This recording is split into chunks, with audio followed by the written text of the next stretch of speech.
Hello दोस्तों, मैं हूं उदय रंजन और आज इस वीडियो में आप सबका स्वागत करता हूं।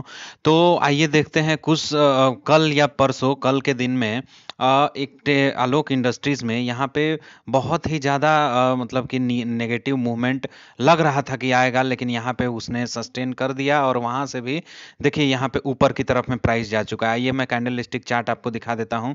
देखिए ये वाला जो कैंडल बना था वहाँ से लग रहा था कि ये नीचे का एक मूवमेंट देगा, लेकिन यहाँ से फिर से उसने इस कैंडल को बाईपास कर दिया है और इस कैंडल से ऊपर की तरफ में इसका ब्रेकआउट हो चुका है दोस्तों। तो आखिर इसमें मैं आपको बताने वाला हूं कि देखिए, आप लोग तो सब जानते हैं कि रिलायंस आरआईएल का इसमें इन्वेस्टमेंट हुआ है, और आरआईएल का अगर इन्वेस्टमेंट हुआ है वो कैसे हुआ है आइए पहले मैं आपको दिखाता हूं। यहाँ पे मैं आपको ए टू जेड बताने वाला हूं दोस्तों।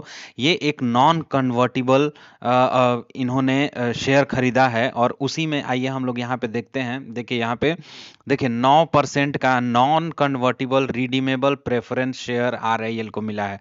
ठीक है, आरआईएल को मिला है कहाँ से? तो आलोक इंडस्ट्रीज से। देखिए ये वाला न्यूज़ तो आप लोग देखे होंगे।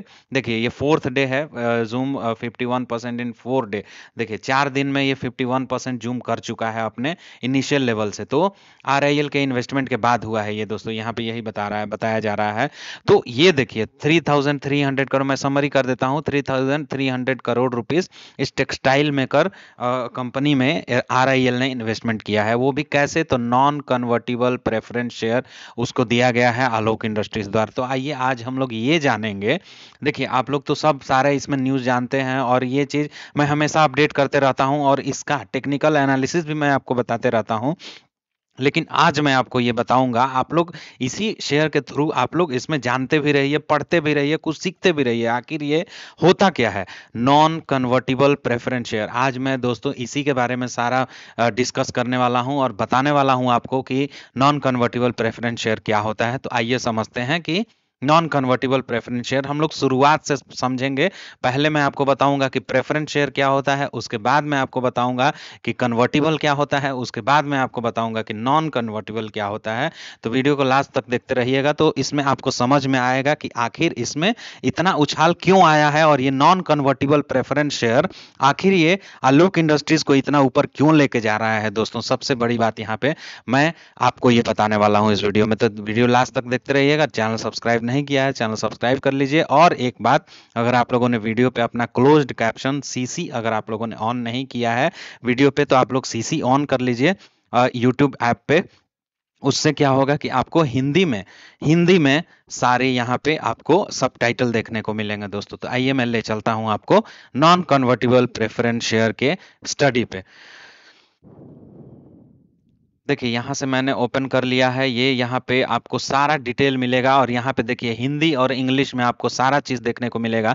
तो आइए देखते हैं, चलिए देर ना करते हुए मैं आपको बताता हूँ यहाँ पे, और आपको स्टडी करना सिखाऊंगा, पढ़ाने सिखाऊंगा, और टेक्निकल एनालिसिस ऐसे ही आदमी सीखेगा और फंडामेंटल ऐसे ही सीखेगा। एक एक चीज़ एक एक दिन में आप लोग सीखिएगा, तो उसी से हम लोग इसमें आगे की ओर बढ़ेंगे। तो आइए देखते हैं व्हाट आर प्रेफरेंस शेयर। यहाँ पे वरीयता शेयर बोलते हैं इसको, प्रेफरेंस शेयर को। ठीक है, पर व्हाट आर प्रेफरेंस शेयर क्या होता है भाई? तो preference share more commonly referred to as a preferred stock are shares of a company stock with dividend that are paid out to shareholder before common stock dividend are issued। देखिए इसमें क्या होता है कि किसी भी कंपनी को अगर हम लोग डिविडेंड देते हैं, किसी भी कोई भी कंपनी, मान लीजिए आलोक इंडस्ट्रीज है, वो अपने स्टॉक होल्डर्स को यहाँ पे डिविडेंड देती है। तो इसमें क्या होगा कि वो डिविडेंड अपने स्टॉक होल्डर को देने से पहले प्रेफरेंस शेयर में जो इन्वेस्टमेंट रहेगा और प्रेफरेंस शेयर जिसको अलॉट रहेगा उसको सबसे पहले डिविडेंड देगी। और भी एक बात यहाँ पे देखते रहिए, if the company enters bankruptcy, अगर मान लीजिए वो कंपनी बैठ जाती है, खत्म हो जाती है, उसमें का सारा प्रॉफिट और खत्म हो जाता है, उसको लिक्विडेट करना पड़ेगा, तो उसमें क्या होगा कि वो जो सारा असेट और ये सारा चीज बेच के सबसे पहले प्रेफर्ड स्टॉक होल्डर्स को दिया जाएगा। देखिए यहाँ पे यही लिखा हुआ है, if the company enters bankruptcy preferred stock holders are entitled to be paid from company assets before common stock holders. देखिए हिंदी में आप लोग यहाँ पे पढ़ सकते हैं, हिंदी में आप लोग देख लीजिएगा कि यदि कंपनी दिवालियापन में प्रवेश करती है तो पश्चिम ये प्रेफरेंस स्टॉक होल्डर्स को मतलब लोकल स्टॉक होल्डर से पहले कंपनी की संपत्ति से भुगतान करना पड़ेगा यहाँ पे दोस्तों। तो यही है प्रेफरेंस शेयर। आइए देखते हैं, most preference share have a fixed dividend. देखिए यहाँ पे 9% का डिविडेंड दिया गया है, तो वही बता रहा है यहाँ पे कि प्रेफरेंस शेयर में फिक्स्ड डिविडेंड होता है, और यहाँ पे 9% दिया गया है रिलायंस और आलोक इंडस्ट्रीज के केस में। While common stock holders generally do not. देखिए यहाँ पे हम लोग कॉमन स्टॉक होल्डर मान लीजिए है, तो उसको थोड़े ना 9% का फिक्स्ड डिविडेंड दिया जाएगा। यहाँ पे तो अगर कंपनी को प्रॉफिट हुआ तो डिविडेंड देगी, और नहीं अगर प्रॉफिट हुआ तो नहीं डिविडेंड देगी। लेकिन मोस्ट प्रेफरेंस शेयर वाले को फिक्स्ड डिविडेंड 9% उसको मिल ही जाएगा दोस्तों। Preference stock holders also typically do not hold any voting rights, but common share holder usually do. चलिए यहाँ पे एक चीज है कि प्रेफरेंस शेयर वालों को वोटिंग राइट नहीं है, लेकिन हम लोग को जो लोकल स्टॉक होल्डर्स हैं, कॉमन स्टॉक होल्डर्स हैं, उसको यहाँ पे वोटिंग राइट्स दिया जाता है। लेकिन उसका ज़्यादा ज़रूरत नहीं पड़ता है, वो तो अनुअल एक बार में एक मतलब कभी भी अगर वोटिंग हुआ तो उसमें ज़रूरत पड़ता है, तो उससे ज़्यादा फर्क नहीं पड़ता है प्रेफरेंस स्टॉक होल्डर्स को। यहाँ पे देख लीजिए, यहाँ पे अगर आप लोग हिंदी यहाँ पे आप लोग पढ़ेंगे तो आप लोग को ज़्यादा समझ में आएगा दोस्तों। मैं इंग्लिश का ये ट्रांसलेट भी कर दे रहा हूँ, यहाँ पे आप लोग हिंदी में भी देख सकते हैं। चलिए, प्रेफरेंस शेयर आपको समझा भी रहा हूं इसमें। Preference share are company stock with in dividend that are paid to stock holder before common stock holder dividend paid out. ये तो मैंने बता दिया। यहाँ पे देखिए, there are 4 types of preferred stock cum. देखिए यहाँ पे 4 प्रकार के होते हैं प्रेफरेंस शेयर्स, ठीक है। कौन कौन होते हैं? क्यूमुलेटिव मतलब गारंटीड, नॉन क्यूमुलेटिव मतलब गारंटी नहीं है उसमें, पार्टिसिपेटिंग मतलब ये पार्टिसिपेट कर सकते हैं, और कन्वर्टिबल एक होते हैं कन्वर्टिबल। तो आइए, मैं हम लोग का क्या है यहाँ पे, आलोक इंडस्ट्री और रिलायंस के केस में नॉन कन्वर्टिबल प्रेफरेंस शेयर है। नॉन कन्वर्टिबल याद रखिएगा, रिडीमेबल है, नॉन कन्वर्टिबल रिडीमेबल। यहाँ पे आप लोग देख लीजिए, मैं आप लोग को दिखा देता हूँ। देखिए यहाँ पे non convertible redeemable preference share, ये वाला ध्यान रखिएगा आप लोग को, नॉन कन्वर्टिबल रिडीमेबल।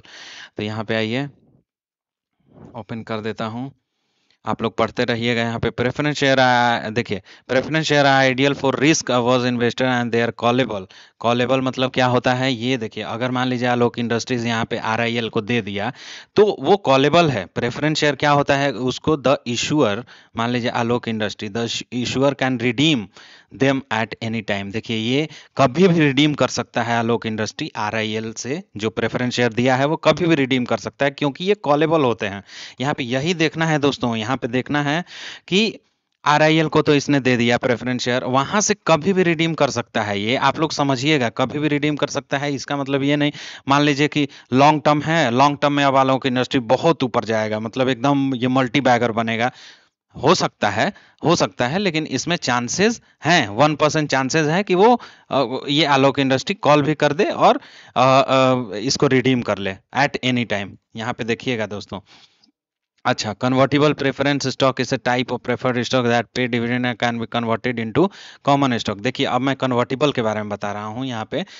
यहाँ पे हिंदी में आप लोग देख लीजिएगा, परिवर्तनीय पसंदीदा स्टॉक। देखिए, convertible preferred stock is a type of preferred that pays dividend and can be converted into common stock at a fixed conversion ratio after a specified date. देखिए यहाँ पे स्पेसिफाइड एक डेट होगा, वहां से क्या होगा कि अगर कन्वर्टिबल है तो उसको हम लोग प्रेफरेंस शेयर को कॉल कर लेंगे, और उसको क्या कर दिया जाएगा, कॉमन स्टॉक में कन्वर्ट कर दिया जाएगा और फिक्स कर दिया जाएगा। तो यहाँ पे देखिए, ये हमारा क्या है, नॉन कन्वर्टिबल है। सबसे पहली बात कि नॉन कन्वर्टिबल है और रिडीमेबल है। देखिएगा, रिडीम कर सकता है कभी भी, आलोक इंडस्ट्री रिडीम कर सकता है आरआईएल के शेयर को, और रिडीमेबल है और नॉन कन्वर्टिबल है, इसको कन्वर्ट नहीं कर सकता है। अगर मान लीजिए एक बार कंपनी ने आरआईएल को दे दिया, तो मान लीजिए कि पर प्राइस ऊपर जा रहा है, लेकिन रिडीमेबल है, मान लीजिए कि आलोक इंडस्ट्री रिडीम कर लेता है, तो इसका मतलब आरआईएल से ले लिया गया। अच्छा, रिडीमेबल है और क्या है, नॉन कन्वर्टिबल, मतलब इसको कन्वर्ट नहीं कर सकता है, वो स्टॉक में कन्वर्ट नहीं कर सकता है, तो उससे क्या होगा, प्राइजेस कभी भी गिर सकता है। आप लोग बात समझने का कोशिश कीजिएगा, प्राइजेस कभी भी गिर सकता है क्योंकि यहाँ पे नॉन कन्वर्टिबल है। नॉन कन्वर्टिबल, क्योंकि अगर कन्वर्ट हो जाता तो आरआईएल को स्टॉक मिल जाता, शेयर मिल जाता, लेकिन यहाँ पे नॉन कन्वर्टिबल है, तो इसका मतलब उसको शेयर दिया नहीं जाएगा। तो एक तो नॉन कन्वर्टिबल है ऊपर से, और फिर रिडीमेबल ही भी है, तो रिडीम भी हो सकता है कभी भी। अच्छा, यहाँ पे देखिए, convertible preferred stock is a type of hybrid security with features of both debt and secure equity. If common shares share trades above the conversion price, preferred stockholder may find it worthwhile to convert their stock to common share। अगर मान लीजिए कोई भी एक conversion price है, ठीक है, conversion price 20, मान लीजिए 30 रुपए का है, ठीक है, 35 रुपए का है, मान लीजिए कि आलोक इंडस्ट्रीज के शेयर में, मान लीजिए कन्वर्जन रेट 35 रुपए का है, और क्या होगा कि हमारा प्राइस ही, लोकल प्राइस जो है वो 35 रुपए से ऊपर चला गया, तो वो क्या करेगा, प्रेफर्ड स्टॉक वाले क्या करेंगे, वो उसको कन्वर्ट करके स्टॉक में, और वो पैसा जो प्रॉफिट मिलेगा उसको ले लिया जाएगा। तो यहाँ पे ये तो नॉन कन्वर्टिबल है, यहाँ पे इसका बात नहीं है। नॉन, पहले आप लोग कन्वर्टिबल समझ जाइएगा, तो नॉन कन्वर्टिबल इजी है समझना। तो नॉन कन्वर्टिबल मतलब कि उसको कन्वर्ट नहीं किया जा सकता है शेयर में। अगर शेयर में कन्वर्ट किया जा सकता तो उसका इक्विटी कैपिटल बढ़ जाता, इक्विटी कैपिटल बढ़ता तो क्या होता, उससे थोड़ा सा लिक्विडेशन आता, और उसमें जो वैल्यूएशन है जो उसका थोड़ा डिसॉल्व हो जाता। लेकिन ऐसा नहीं है इसमें, रिडीमेबल है, रिडीम कर सकता है, और नॉन कन्वर्टिबल है, और कन्वर्ट नहीं कर सकता है स्टॉक में। तो इसीलिए ये चीजें आपको जाननी जरूरी है। आप लोग यहाँ पे हिंदी में देख लीजिए, पसंदीदा शेयरधारक जो अपने शेयर को परिवर्तित करते हैं, वे पसंदीदा शेयरधारक को संपत्ति पर कोई निश्चित लाभांश या उच्च दावा नहीं के रूप में अपने अधिकार छोड़ देते हैं और आम शेयरधारक बन जाते हैं।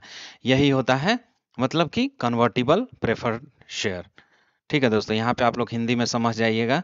वोट देने और शेयर मूल्य प्रसंस्करण में भाग लेने की क्षमता के साथ, मतलब अगर वो कन्वर्ट कर दिए जाते हैं, अगर कन्वर्टिबल रहता तो उसमें वोटिंग राइट्स भी आ जाएगा, और जो प्राइस अप्रिशिएशन होगा वो भी इनको मिलेगा। यहाँ पे देख लीजिए, preferred stock holder who convert their share give their rights as preferred share holder, no fix division higher claim on asset and become common share holder. वो कॉमन शेयर होल्डर बन जाते हैं प्रेफर्ड स्टॉक में और convertible में। लेकिन non convertible में वो यहाँ पे local share holder, common share holder नहीं बन पाएंगे। वो ये रिडीम करके और उसमें से निकल जाएंगे, उनको लोकल शेयर होल्डर नहीं बनाया जाएगा, और यहाँ पे उनको प्राइस अप्रिशिएशन का भी फायदा नहीं मिलेगा दोस्तों। तो यहाँ पे तीनों तीनों तरफ से ये नॉन कन्वर्टिबल, रिडीमेबल, थोड़ा सा लॉन्ग टर्म के लिए, मतलब थोड़ा इसमें गड़बड़ हो सकता है कुछ। ठीक है, ऐसा मैं नहीं बोल रहा हूँ कि इसमें कुछ भी खराब है ये कंपनी, ऐसा नहीं है, लेकिन इस हिसाब से, और इस हिसाब से अगर हम लोग देखने जाएं preferred non convertible preference share को और रिडीमेबल को, तो ये आप लोग को सीखने के लिए आलोक इंडस्ट्रीज में बहुत ही अच्छा पॉइंट है ये। तो यहाँ पे दोस्तों, अगर आप लोगों को समझ में आ गया हो तो आप लोग कमेंट कीजिएगा, और नहीं समझ में आया हो non convertible preference share redeemable, तो फिर आप लोग हमसे कमेंट में बताइएगा। और ये थोड़ा सा डीप में है, इसलिए मैं भी समझ पाना थोड़ा सा मुश्किल होगा, लेकिन इसको बार बार आप लोग देखिएगा तो आप लोग को समझ में आएगा दोस्तों। Thank you so much.